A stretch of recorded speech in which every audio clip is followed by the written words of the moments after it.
Welcome, I'm Quiche. In this video, you'll learn two perspectives on how to live a life without regrets. First, we will play a short clip from our head teacher, Soryu Forall, about what it means to him to live a life without regrets. And then you'll hear Hōshin, a resident here, share some of her experiences with living in integrity with her values, even when that can be really difficult and painful. My life has taught me many things, and one of the most important is I do not know what's going to happen. It's unexpected, and when I look forward, I do not know what will happen. When I look back, rather than doing what so many of us do, which is delude ourselves into believing that that was inevitable, is what most of us do when we look at the past. Instead of that, I look back, and the conclusion that I have come to is simply that every moment that I have tried to solve these problems is a moment I don't regret. It's something I'm proud of and get to be proud of forever. And so the only thing I have is that in this moment I will fight with everything I have. That is the total thing I have because I do not know what's going to happen. It's happened again and again in my life, and it's happened again and again in human history that foregone conclusions have turned out to not happen. All right, so stemming off that clip, we're going to have an interview with longtime resident Hōshin. So Hōshin, welcome. And the question we're going to start with is, Hōshin, for you in your life, were there times that you had to fight for something that you deeply believed in? Yeah, absolutely. I think what comes to mind is that I've always deeply believed in facing the music of our actions and being fully and completely, totally accountable to the karma that we are accruing when we do things that we might just need to do in the short term, in the short run of this lifetime, but do ultimately do count as having harmed another. And so, I believe that pain and suffering are not the same thing, and that we can face the music by learning not to suffer through pain also. Specific example of having fought for something that I believe in.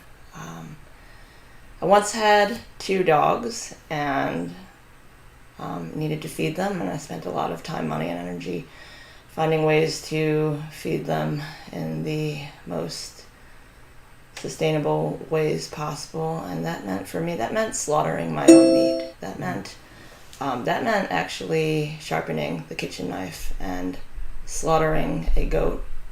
Slaughtering 6 ducks, 5 ducks, 6 ducks. Blood on my hands.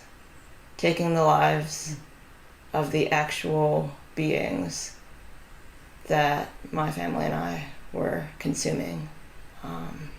We can do that. We can buy meat at the store. But that's not really being fully accountable to the entirety of the process. And being willing to face the pain and the suffering that is required by embodiment. That's my answer to this question. Are there any learnings or teachings that you've had from these experiences that might be useful to share with others about, again, following their integrity or doing what they believe in? Even if it's, again, out of the norm or counter to what most people do. Do you have any teachings or advice or tips that you could share with viewers that might help them kind of get through a difficult situation? Yeah, definitely. I think what I can conclude with is that you don't have to suffer just because you're experiencing pain. I've experienced a lot of sports injuries that have led to chronic discomfort and chronic pain. And when I first started my residency here, almost 2 years ago, I had a lot of things arise, like a lot of really scary body pain arise, a lot of like joint stuckness, and a lot of debilitating lack of or less capacity to move.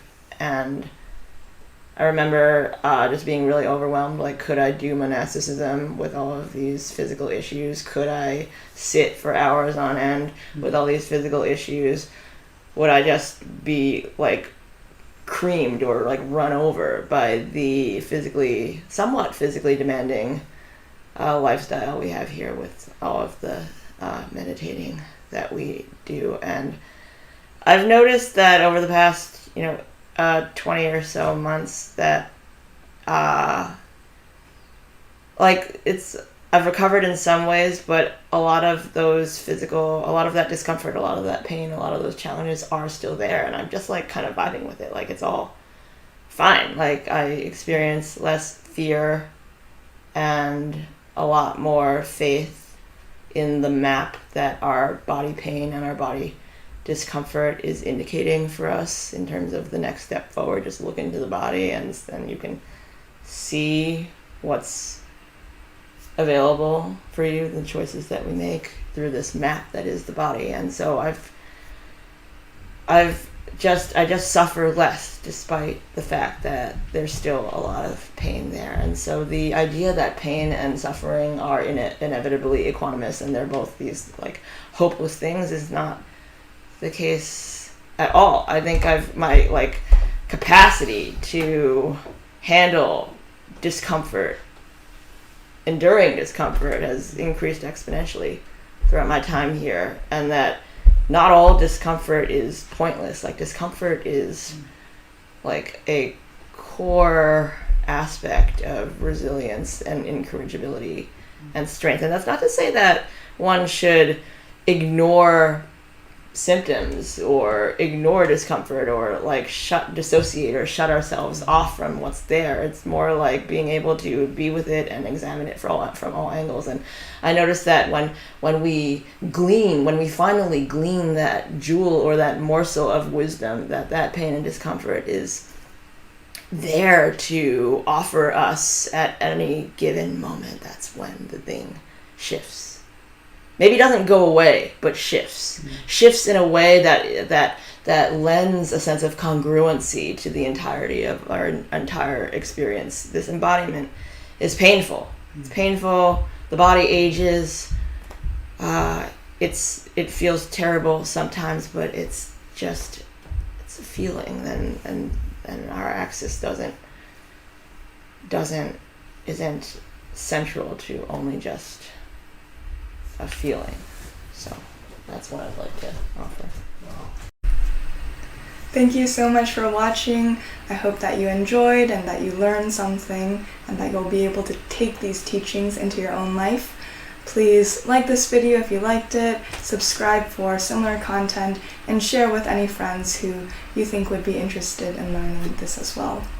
Bye!